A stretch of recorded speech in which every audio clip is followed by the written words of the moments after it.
أهلا بيكم في فيديو جديد. ازيكم عاملين ايه؟ ويا رب دايما تكونوا في أفضل حال.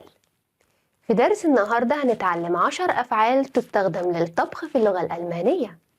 يا رب الدرس يعجبكم والكل يستفيد منه. يلا بينا نبدأ.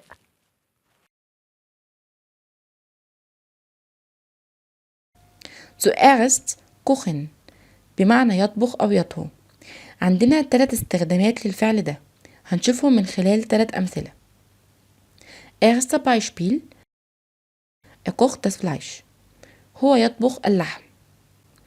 Wir verwenden dieses Verb hier, um etwas lange und auf kleiner direkter Flamme bei mittlerer Hitze kochen zu beschreiben.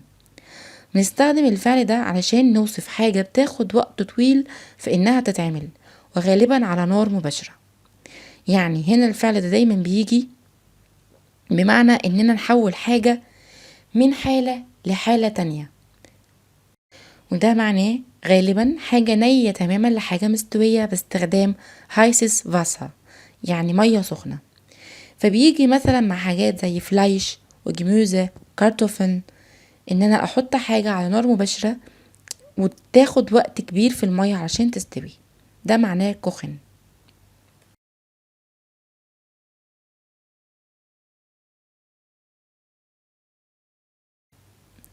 Zweiter Beispiel، المثال التاني: Kannst du Japanisch kochen؟ هل تستطيع أن تطبخ الأكل الياباني؟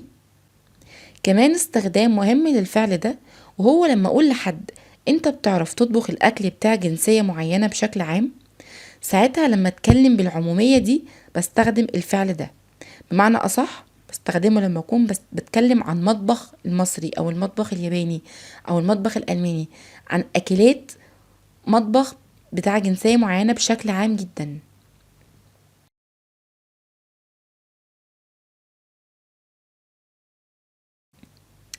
Dritter Beispiel، المثال الثالث: Das Wasser kocht bei 100 Grad.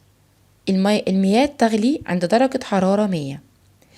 كمان معنى الفعل هنا يغلي، يعني مش بس يطبخ أو مطبخ بشكل عام، لأ ده جاي هنا كمان بمعنى يغلي، زي ما شفنا في المثال بتاع غليان المياه. Das Wasser kocht bei 100 Grad. يبقى دول ال3 معاني المهمين جدا لكوخن، واللي ممكن نشوفهم في أي كونتكست.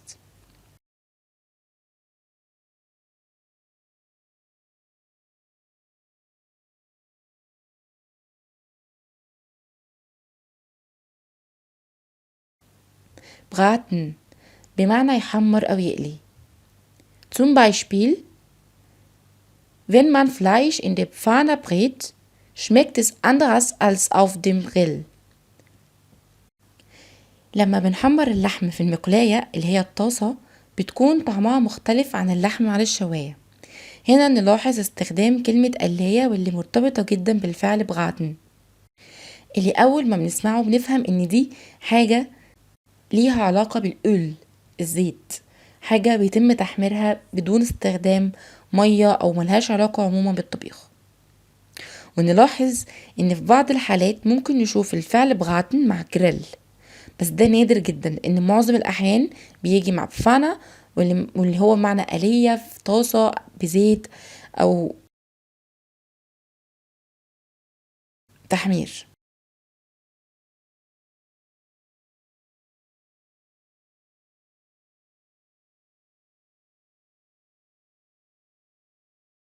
Nummer 3: Grillen، يشوي. Er grillt lieber den Fisch. هو يفضل شواء السمك. طبعا أول ما بنشوف الفعل grillen بالشكل ده في الجملة، بيجي في خيالنا على طول شكل الشواية. Also wir verstehen jetzt, dass wir dieses Verb verwenden, wenn etwas auf dem Grill gemacht wird. يبقى دلوقتي فهمنا إننا نستخدم الفعل ده لما حاجة تكون معمولة على الدير جريل اللي هي الشواية، أو الشواية الكهرباء اللي هي das Grillgerät.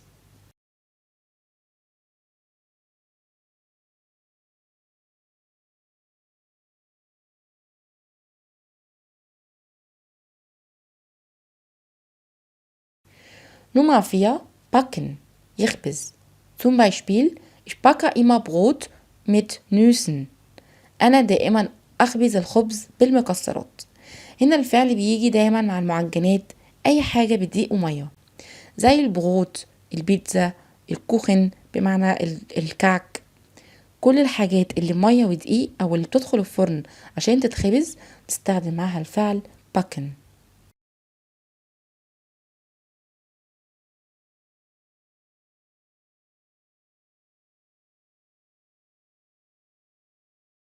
نمرة 5 schneiden بمعنى يقطع.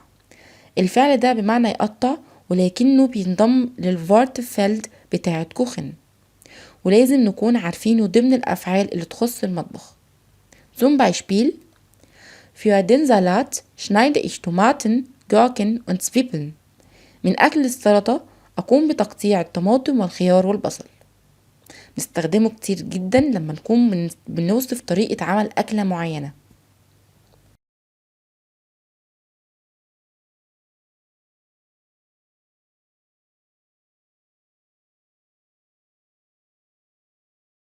نمرة 6 zubereiten يعني يجهز.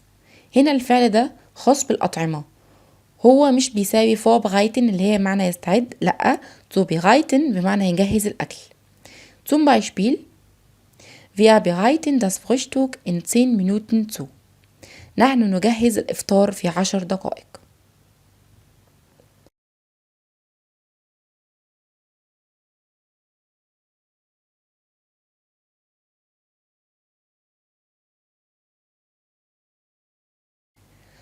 نمرة 7 الفعل schmoren واللي بيساوي simmern يعني يطهو ببطء.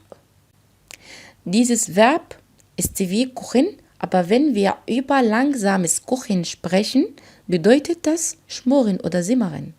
لما نتكلم عن الطبخ ببطء يبقى ده اسمه schmoren أو simmern. بعض الحاجات مثلا بتحتاج نار هادية جدا وتاخد وقت طويل جدا أزيد من أي حاجة على النار، ساعتها هنستخدم الفعل ده. Zum Beispiel: Das Fleisch wird in eigenen Saft gesimmert. يتم تسوية اللحم في عصيره، والعصير هنا مقصود بيها الصوص أو المية اللي نازلة من اللحمة اللي تستوي فيها، وده نوع مثلا من أنواع اللحم اللي بياخد وقت طويل جدا في السوى.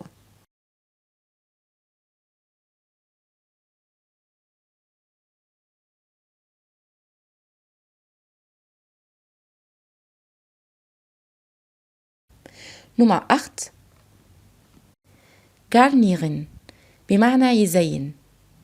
الفعل هنا بمعنى تزيين كوباية العصير أو تزيين الكيك مثلا. Zum Beispiel: Ich möchte den Kuchen mit der Sahne garnieren. أريد تزيين الكعك بالكريمة.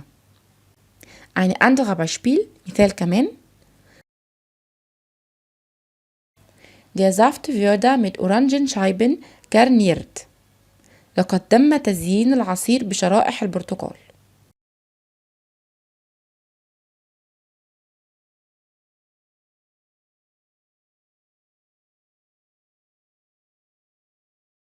نمرة 9 kühlen بمعنى يبرد. الفعل kühlen من أهم الأفعال الخاصة بالمطبخ، لأنه عكس إننا نحط حاجة على النار، غالبا مش بمعنى تجميد ولكن بمعنى إننا نسقع حاجة عشان تتشرب أو تتاكل سقعة مثلا. والمثال التاني هيوضح أكتر: Die Gäste sind schon an der Türschwelle und du hast den Wein noch nicht gekühlt. الضيوف بالفعل على الباب وأنت لم تقم بالفعل بتبريد الواين.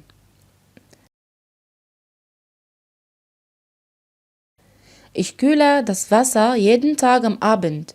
أقوم بتبريد المياه كل يوم مساء. إذن الفعل هنا معنى أن أنا برد حاجة بوضعها في التلاجة.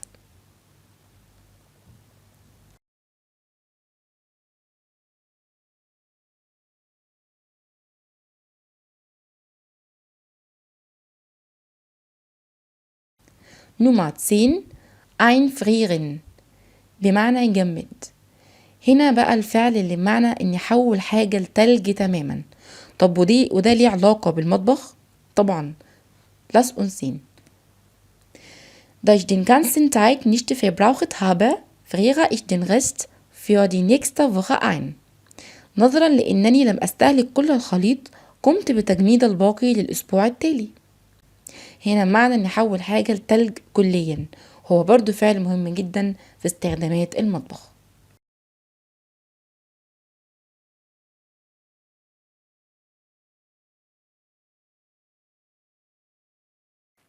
وبكده يكون درسنا انتهى، وإلى اللقاء في درس جديد إن شاء الله.